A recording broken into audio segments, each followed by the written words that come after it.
Pagluluto ko kayo ng favorite ni kuya mo. Anong meron? Wala. Ano ka ba? Bakit pag may celebration lang ba pwede magluto si mama? O, kumusta sa school? Ay, eto, medyo mas stressing, ma. Stressing? Katulad ng, ano ba?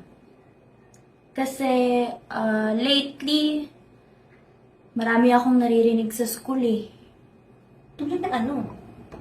Ma, si kuya kasi, alam mo ba?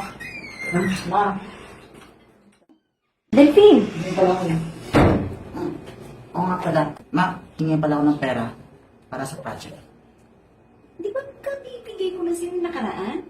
Eh, sa ibang subject yun eh. Ibang subject naman to eh. Sige. Nga pala, napapansin ko parang lagi na lang late yung uwi mo. Sa traffic lang yun, ma. Traffic kasi. Kwarto mo na ako.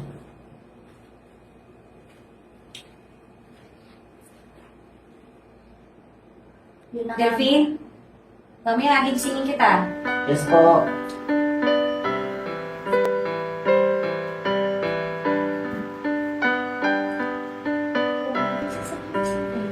Kasi ma, di ba lagi kami sabay ni kuya pumapasok?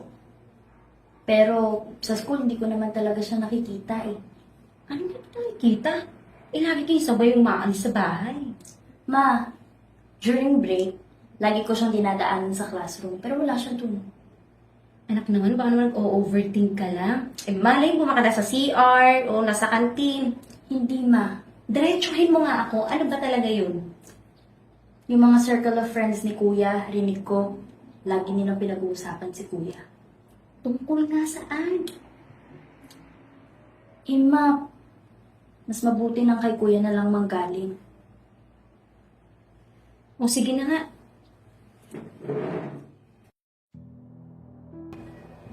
Ma, nandiyan ka pala.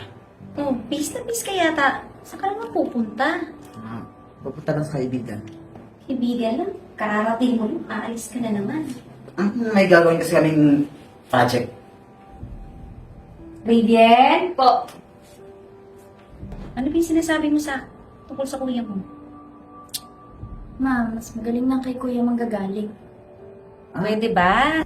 Ano namang pinagsasabi mo, Raven, kay mama? Kuya, sabihin mo na kasi kay mama yung totoo. Anong sasabihin ko nga? Kabida-bida ka na naman eh. Delphine? Ano bang pinagsasabi ng batang yan? Kuya, sabihin mo na kasi kay mama yung totoo. Anong sasabihin Totoo ko, na Raven? ano? Well, Kuya, diba? balibalita na sa school. Pati ako nadadamay. Ngayon, sabihin mo sa akin. Wala kang sasabihin. Wala naman eh. O bakit hindi ka pumapasok sa school?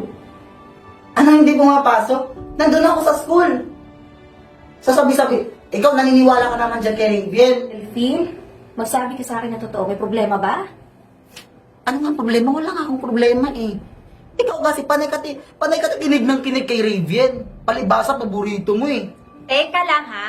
Mama mo ako. Oo, mama nga kita. Pero alam mo kung bakit nagiging ganito ako? Kasi alam ko, paborito mo yan si Raven. Ano ba? Pareho kayong anak. Walang paborito sa akin. Ganun yan, ma. Ganun yan pinapakita mo ngayon eh. Simulan na nawala na si Papa. Ano simula? Simula nung nawala ang papa mo, naging ganyan ka na. Ang laki ng pinagbago mo. Ma, hindi ako nagbago. Ikaw ang nagbago. Tandaan mo yan. Kuya, huwag mo... Manahimik ka na, Raven. Pwede ba? Bastos kayo eh, no? Hindi naman kita pinalaking ganyan ah. Ano bang problema mo, Delphine? Sabihin mo sa akin. Gusto mong malaman? Gusto mo? Oo, nagpapabayad ako, ginagamit kong katawan ko, bok-bok ako! Kasi kailangan ko ng pera, gusto kong bilhin ang gusto ko. Gusto kong bilhin mga pangangailangan ko sa eskwelahan. Di mo ako nabibigyan, kasi palagi na lang si Raven! Kuya, yung tono mo. Manahimik ka na dyan, Raven. Pwede ba, Delphine? Nakita mo, di ba, kung paano ko tinaguin simula nung nawala yung papa mo? Sabihin mo mas bakit? Kung mali na sa isip ko, ba't ganito yung nararamdaman ko? Anak, pareho kayong anak. Pareho kayong mahal. So ngayon, anak mo pa pala ako. Ma, ngayon mo lang ako tinawag ulit na anak. Simula nung nawala si Papa. Kasi focus ka dyan sa anak mo, si Raven. Dahil paborito mo. Di mo man lang tinanong, ha? Di mo man lang tinanong kung okay lang ako? Ngayon magdadaka ka? Tanungin mo ka sarili mo, ma. Magsasabi ba ako sa'yo pag di ka nagtatanong? Magpaparamdam ba ako pag nakikita kong sarili lang palaging ka? Manahimik ka na kasi!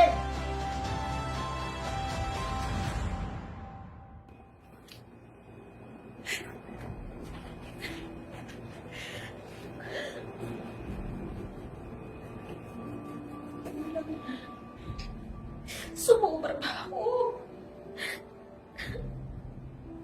Ano ba bang pagkukulang? Ano ba ba?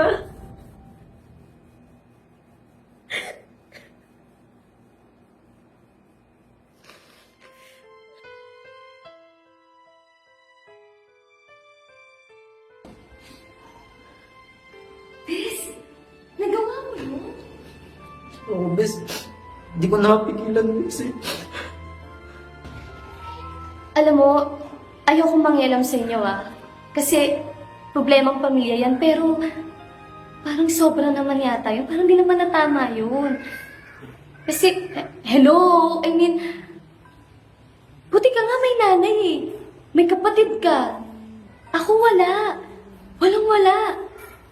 Hindi mo ba naisip na sila yung makakatulong sa'yo? Ha? Ako nga kaibigan mo eh. Ayokong konsintihin yung ginagawa mo, pero mali talaga yung ginagawa mo. Hinahayaan lang kita kasi naiintindihan ko na malaki yung pangangailangan mo. Bakit ayaw mo makipag-usap sa kanila ng maayos? Ha? Ayan na kasi yung napapala mo sa sobrang dami mong iniisip, sobrang dami mong problema. Pati ako naaabala mo na eh. Hindi mo naiisip na meron kang nanay, meron kang kapatid na pwede mong malapitan.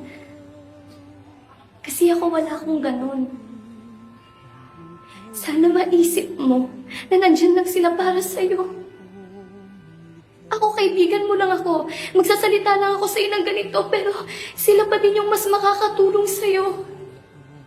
Di ba nga sabi nila, mothers knows the best.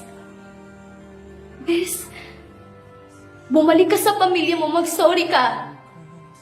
Sabihin mo lahat-lahat at magbago ka. Kasi maiintindihan ka nila, kasi mahal ka nila. Hindi mo lang nakikita yun kasi nababalot ka ng galit mo.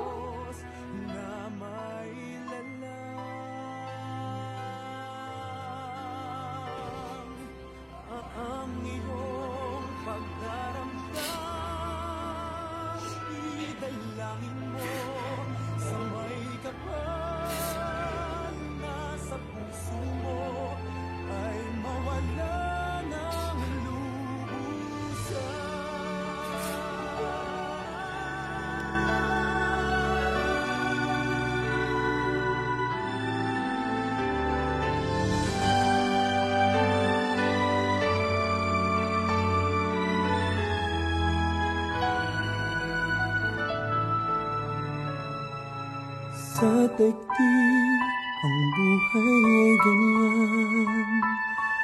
Mayroong likaya at lumbay, maghintay at may nakalaang bukas.